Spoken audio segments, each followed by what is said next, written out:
At the end of this programme, I will show a parts list and approximate sizes.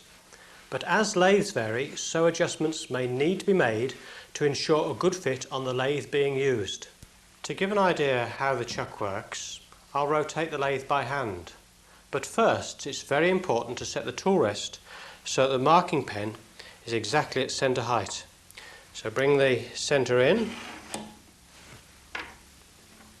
and then adjust the tool rest so that the pen is exactly at centre height, touching the lathe centre.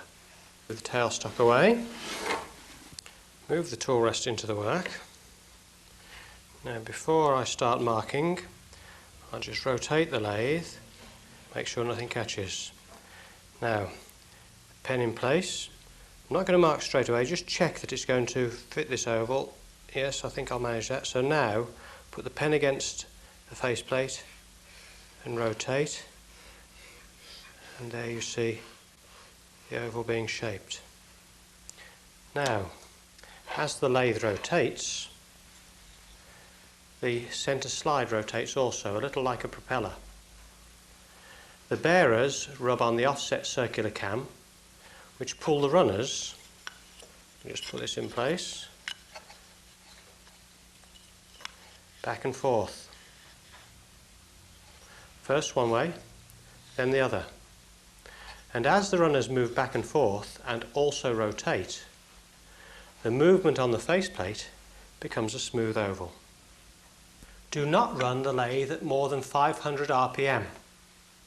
When the lathe is switched on, because the chuck throws from one side to the other, there is a little vibration, no more than might be experienced when turning a rough cut piece of timber.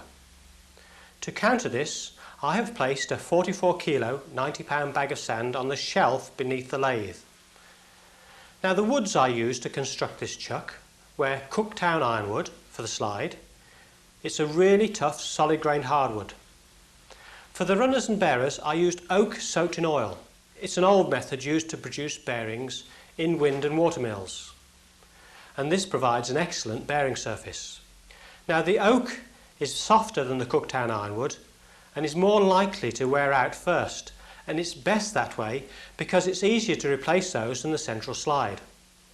The cam I turned from lignum vitae, again a tough self-lubricating wood. Even though some of these parts are oiled or self-lubricating, I occasionally rub paraffin wax upon the contact surfaces to give a little extra slip and slide. Before I switch on the lathe, so that you can hear how the chuck sounds in motion, a couple of safety points. Always wear glasses to protect your eyes, and I always wear a face mask which blows clean air across my face to protect my lungs. And with this chuck particularly, always rotate it by hand first to make sure that nothing catches. So I'll put on my glasses and we can listen to how it sounds.